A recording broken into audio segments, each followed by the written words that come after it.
Gadaíocht an tréin.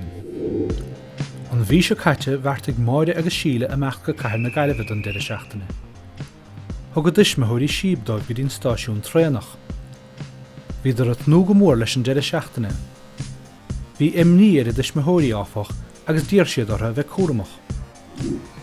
Níor bhadar gur gluais an tréin amachtas an stáisiún. Bhí máire agus síle suite ar a sábhín só.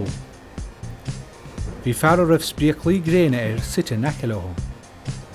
Seo leis na cailíní a caint faoin deire seachtaine, agus cíine idir neamhard de air na spríochlaí gréine. Dag máire a spráin ar an mórd. Tar éis tamil hit na cailíní in an gnap colata. I breaban na súl bhí an spráin tóca ag an bhar. Neacha duine á dóirí é.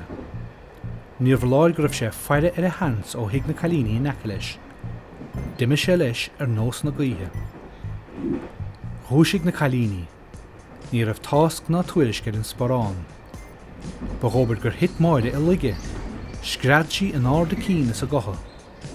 Chuirdaídar an cráiste ó bhun go bár, ba an sin a higadar go raibh an spáráin tóca ag an bhar. Léadar ar an gigar a tréanach ar an buinte boise agus duine an scéaldá. Bhí ar an áras gur bheith fear na spíochlaí gréine a chuid an spáráin. Bhí an cigar a tréanach antuiscinach agus cabhrach. Chur sé gléich ar stáisiún an Ardaí gaithear na Gaillimhe. Níor bhada na dhéag sin gur fris an tréin ceann scríbe.